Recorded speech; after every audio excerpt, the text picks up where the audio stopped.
these regimens. So who's a patient that you would recommend Gem-Cape in the adjuvant setting now?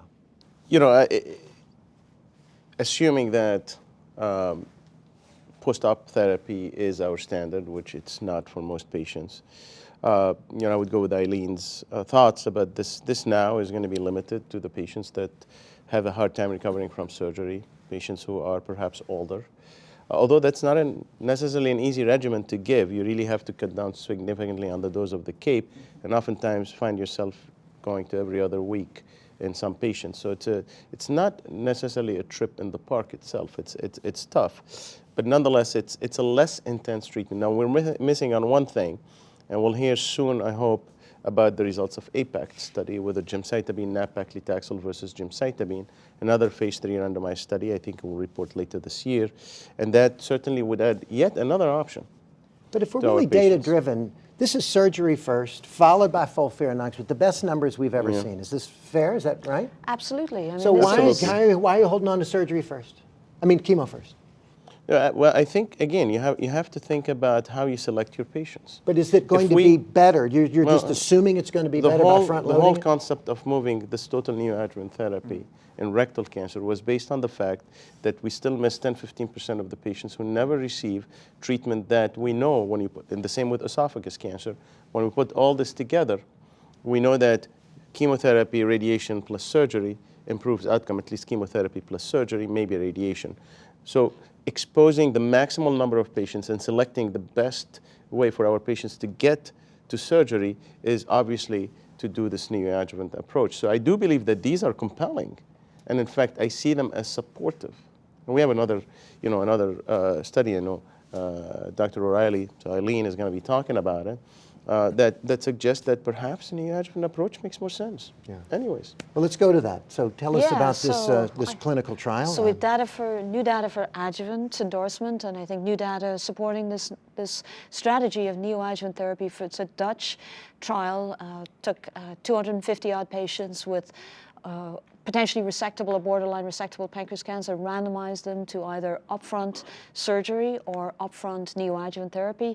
And that was a cycle of gemcitabine followed by 15 fractions of radiation and gemcitabine, then surgery, and everybody got post-operative adjuvant therapy. So the numbers are very different to what we see in the FOLFIRINOX group, and just we have to emphasize the selection in the latter study. But the study was positive in favor of neoadjuvant therapy, and I think that's, it continues. We're getting more and more data. We've an NCDB database analysis. We've multiple large cohorts now sort of highlighting this theme that getting more treatment into more patients early improves outcomes. And yes, it's selection, but ultimately that's what we want to do, right? We want to select best who's going to benefit from an operation, because that's the most significant intervention for most patients in terms of their tolerability and recovery, et cetera. So is the next study, 3 months of FOLFIRINOX surgery versus surgery followed by FOLFIRINOX? So do we need to do a SOUR study for pancreas cancer? So the Dutch are going to take this forward, and they're going to adapt what we know with FOLFIRINOX, and they're going to adapt what we know with their positive neoadjuvant study, and that's the next question that's going to be asked. I don't think that will necessarily apply to North America in terms of how we approach our treatment. So we're just going to do it? I think we're going to tweet it continue and do to it. Embrace neoadjuvant, but we now have more data to support an upfront surgery.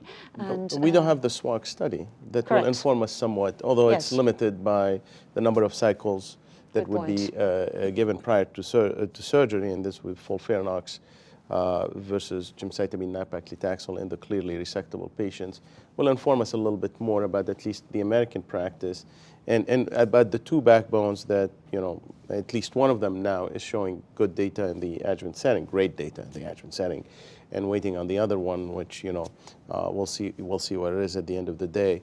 But we're getting smarter about how we do it. If there's gem-based therapy with some positive, there's 5FU-based, should we be thinking AC followed by T here? Should we be doing both in the adjuvant setting and try to keep pushing that cure bar up? So this is very interesting. This is very interesting because, as you know, we've done a study in esophagus cancer similar through Alliance, where you predict by PET scan who are those patients who need to switch a backbone. And we're doing a similar approach, as I alluded to, with the PET MRI. We're trying to look at the switch, patients who do not have a maximal response from the treatment, typically FOLFIRINOX, occasionally gemcitabine, nab-paclitaxel. We're doing the switch if there is no maximal biochemical and metabolic response. So there's certainly benefit, and we do see in our cohorts that there is a benefit to that switch. But again, it's a single institution study. We need to certainly validate it beyond that point.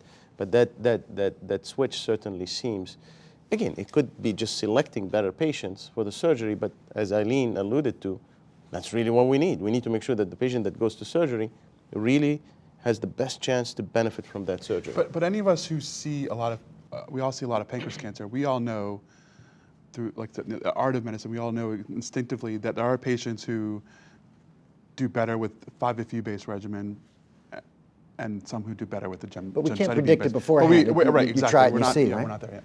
I like that crystal ball. Yeah, we need that I would love molecular it. marker That would to save so tell much us, money in drug development. which one going Well, forward. there are a lot of strategies trying to do this, trying to select which approach we should take, looking at pharmacogenomics, looking at CTC analysis, looking at tumor and seeing if you can predict based on this basal or classical subtype, who are the group of people that could potentially benefit. Dr. Mody, help me on this. So we have let's say, surgery first and node positive, adjuvant FOLFIRINOX, margin negative. Does that patient need some radiation? No, I mean, I think that there's no convincing evidence that radiation benefits patients in terms of overall survival, right? And so, but I think there is some value to risk stratifying the radiation patients. So, patients with positive margins, patients with nodes, patients who are more at risk for local recurrence of their disease. Is And that's anybody where radiating that patient? Maybe? So we'll have data. So the RTOG 0848 study, the long-standing study, is now closed to new patients, which is great. And we'll hopefully be able to answer if there's a subset of patients who do benefit from the routine inclusion of radiation following their standard adjuvant treatment. I think the Before radiation the docs study, have done a good job here backing off in this space, although there are many who still use send them, they'll radiate them. They're still not very happy about it. but I think that until this data, there's really no convincing evidence that, my rule of thumb is, I think the R0 resection patients may actually benefit more from radiation than the R1. The R1, backwards of what our instincts would say? and it has to be. The R1 is a surrogate for metastatic disease, and local control is less important in that patient. Absolutely. So So that's we the have one to. where we send and they treat. Yeah, So I Yeah, agree we have- with so that. we I have to actually be think careful. we're going to be We have to using be more careful. radiation as our systemic therapies get better, because this is going to become a bigger problem. So rather than the other way around. Yeah. So, I think we're talking about patient selection, and I think we have to follow what the French have done. I mean, this is all post-operative. We can debate pre-op, post-op, but right now it's all post-op. And also the CA19-9, that's a key. So you want to talk about patient selection, less than 180, very important. So that's going to help us in June 2018. So what do I do with the patient who's got a 250 19-9? Am I not going to give them full You're going to treat them anyway. Wait a week. Repeat the level? Sorry, Joy, I didn't catch up. So you're going to treat them anyway. But look at the 3 years of follow-up. Median survival is 54 months. That's a whopper. For us, That's a big, pancreas. That's very close to the 5-year cure rate. So for the median. So that's, I think, where we are. And we said it already, you need to dose modify, get rid of the bolus, apparently is what they did, and bring the irinotecan down to 150. So I think we're going to see that more and more in the real world, in the community, and I think that's where we are right now. These other issues about imaging and pre-op, post-op, we have to resolve them.